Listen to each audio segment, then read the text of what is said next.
আজকে ফিলিস্তিন চলছে, ইসরায়েল মনে করছে ফিলিস্তিনকে জ্বালিয়ে তারা নিরাপদ থাকতে পারবে।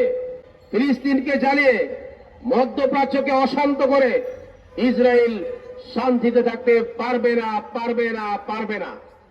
আজকে খোদ মার্কিন যুক্তরাষ্ট্রে বিশ্ববিদ্যালয়ে ছাত্র শিক্ষকরা ধর্মঘট করছে, তারা নেমে গেছে ফিলিস্তিনের পক্ষে, ইসরায়েলের বিরুদ্ধে।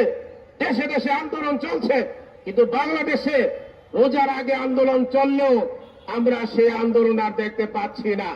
আজকে ইসলামী ঐক্যজোট ফিলিস্তিনের পক্ষে, মজলুম মুসলমানদের পক্ষে, আগ্রাসী ইসরায়েলের বিপক্ষে আজকের এই বিক্ষোভ সমাবেশ করে আন্দোলনের নবদিগন্ত রচনা করেছে।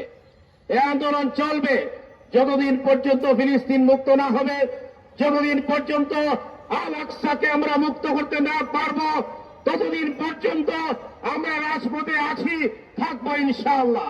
বাংলাদেশ সরকারকে বলতে চাই, ফিলিস্তিনকে আপনারা সমর্থন করছেন, দুঃখজনক হলেও সত্য। আমরা দেখতে পাচ্ছি ব্যক্তিগতভাবে, ব্যক্তি উদ্যোগে কিছু সংগঠন ফিলিস্তিনের সহযোগিতা পাঠাচ্ছে। সরকারিভাবে কোন সহযোগিতা পৌঁছেছে কিনা তা আমাদের জানা নাই।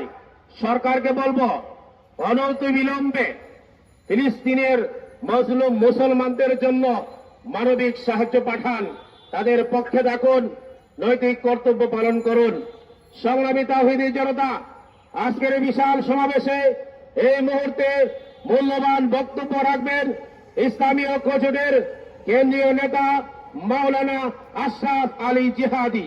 মাওলানা আশরাফ আলী জিহাদি।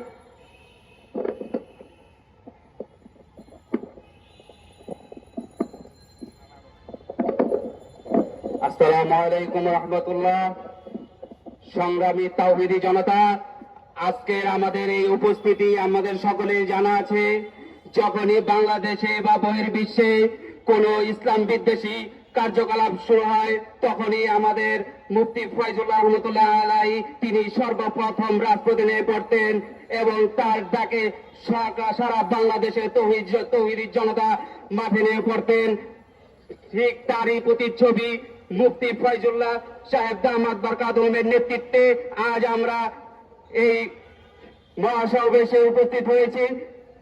আমরা দেখতে পাচ্ছি যে এই ফিলিস্তিনের উপরে ইসরায়েলে যে বর্বর নির্যাতন শুরু করেছে, যে রাফার উপরে আমাদের যে ফিলিস্তিনি ভাইরা যে অবস্থান করছিল, আজ দেখা যাচ্ছে বিগত কিছুদিন ধরে সেই ইসরায়েলি হানাদার বাহিনীরা যে রাফার উপর আবার আক্রমণ চালু করেছে, সেই রাফা থেকে আমাদের মুসলিম ভাই বোনেরা সেখান থেকে লক্ষ লক্ষ মুসলিম ভাই বোনেরা সেখান থেকে পালিয়ে যাচ্ছে।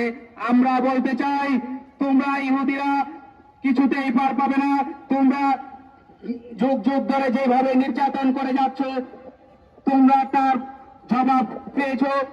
আমরা সরকারের মাধ্যমে বলতে চাই যে আপনি ইসরায়েলের বিরুদ্ধে পদক্ষেপ নেন, আপনি তাদের সাথে কথা বলেন, আর নয়তো ইসলামী ঐক্যজোটের নেতৃবৃন্দ এবং তাওহীদি জনতা ইসরায়েলের বিপক্ষে কঠিন অবস্থানে যাবে।